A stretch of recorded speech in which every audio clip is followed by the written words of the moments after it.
फातिमा की रानी माँ, प्रभु यीशु की माँ, आसरा तू ही है माँ।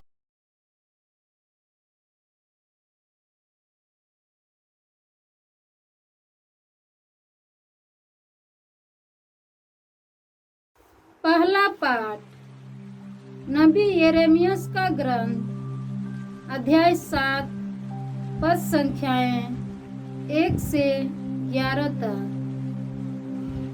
प्रभु की वाणी यिर्मयाह को यह कहते हुए सुनाई दी, प्रभु के मंदिर के फाटक पर खड़ा होकर यह घोषित करो, हे यहूदा के लोगों, तुम जो प्रभु की आराधना करने के लिए इस फाटक से प्रवेश कर रहे हो, प्रभु की वाणी सुनो।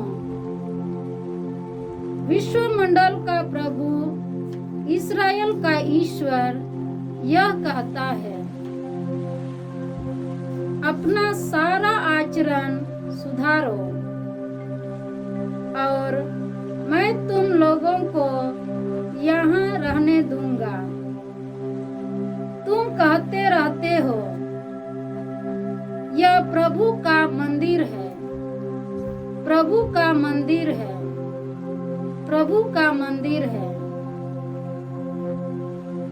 इस निरर्थक नारे पर भरोसा मत रखो।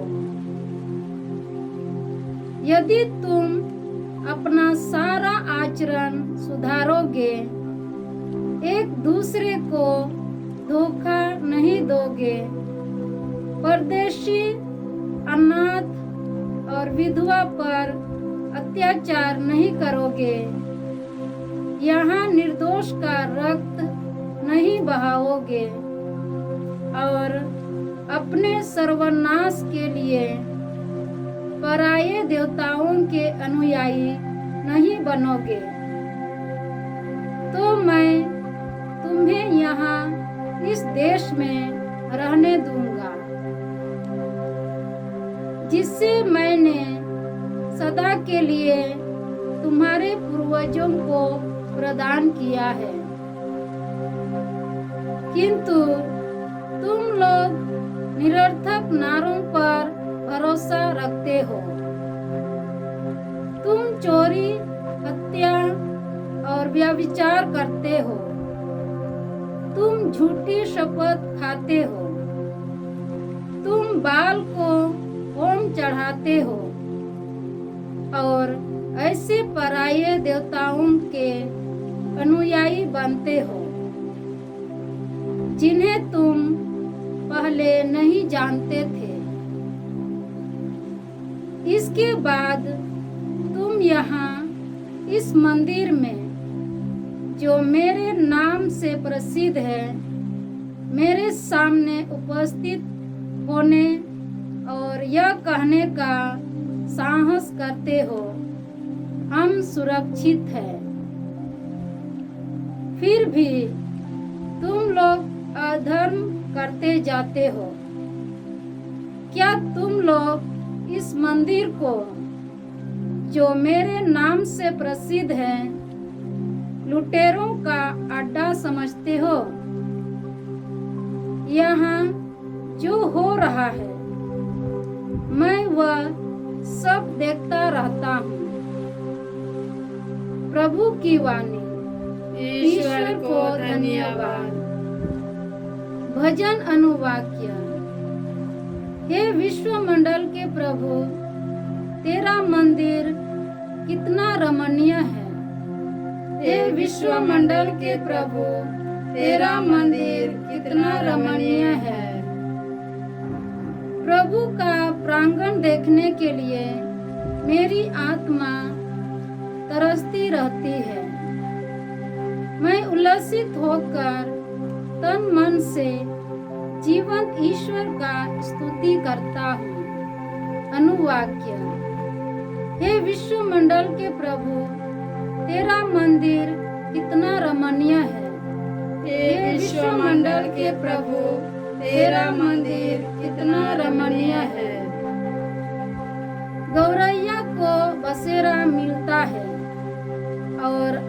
काबिल को अपने बच्चों के लिए घोंसला। हे विश्वमंडल के प्रभु, मेरे राजा, मेरे ईश्वर, मुझे तेरी वेदियां प्रिय है। अनुवाक्य। हे विश्वमंडल के प्रभु, तेरा मंदिर कितना रमणीय है। हे विश्वमंडल के प्रभु, तेरा मंदिर कितना रमणीय है। तेरे मंदिर में रहने वाले धन्य हैं, वे निरंतर तेरा स्तुति करते हैं। धन्य है वे जो तुझसे बल पाकर सियोन में ईश्वर के दर्शन करेंगे। अनुवाक्य। हे विश्वमंडल के प्रभु, तेरा मंदिर कितना रमणीय है। हे विश्वमंडल के प्रभु, तेरा मंदिर कितना रमणीय है। 1000 दिनों तक कहीं रहने की अपेक्षा एक दिन भी तेरे प्रांगण में बिताना अच्छा है। दुष्टों के शिविरों में रहने की अपेक्षा ईश्वर के मंदिर की सीढ़ियों पर खड़ा होना अच्छा है। अनुवाक्य। हे विश्वमंडल के प्रभु, तेरा मंदिर कितना रमणीय है। हे विश्वमंडल के प्रभु, तेरा मंदिर कितना रमणीय है। जय घोष। हालेलुया। पिता ने अपनी ही इच्छा से सत्य की शिक्षा द्वारा हमको जीवन प्रदान किया, जिससे हम एक प्रकार से उसकी सृष्टि के प्रथम फल बन जाएं।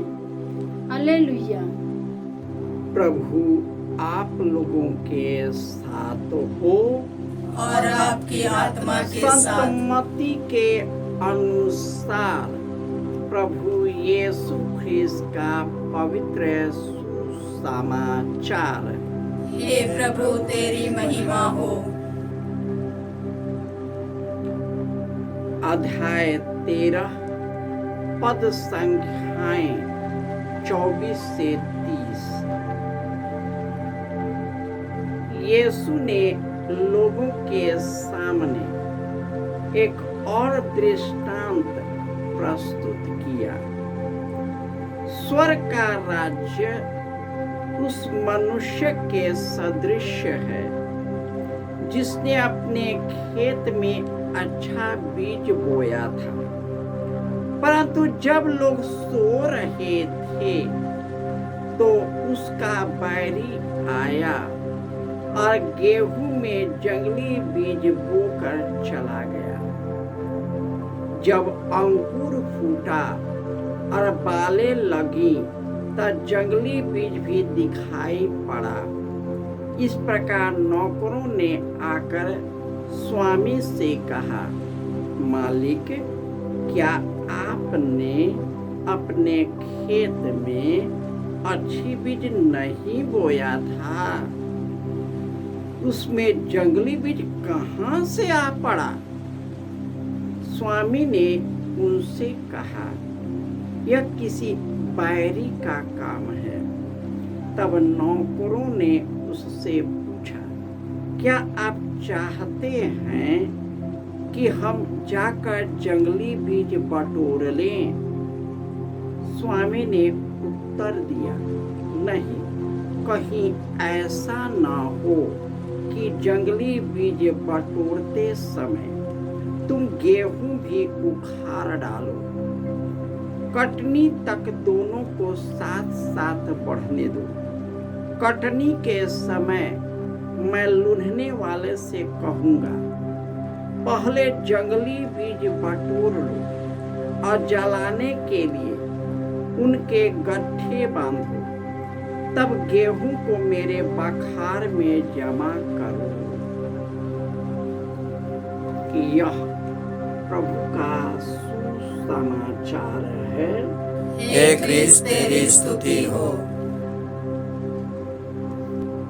में प्यारे भाइयों और बहनों, हम ईश्वर की इच्छा से सत्य की शिक्षा द्वारा हमको जीवन प्रदान किया, जिससे हर प्रकार से उसकी सृष्टि के प्रथम फल बन जाए।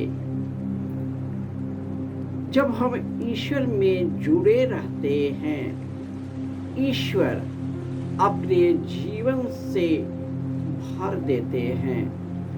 वह अपने जीवन की ज्योति में हमें ले चलता है और हमें भटकने नहीं देता। लेकिन हमारी जिंदगी में जंगली बीज आ जाती है। जब हम शैतान को अवसर देते हैं, इसी तरह हमारा बैरी हमारे घात में लगा रहता है, कब इसे फाड़ खाए। और वह जंगली बीज क्या है? आज के पहले पाठ में ईश्वर बोलते हैं कि सबसे पहले तू अपना आचरण सुधारो, मैं यहाँ पर तुम्हें रहने दूंगा। मैं तेरे निरर्थक नारों पर भरोसा नहीं करता।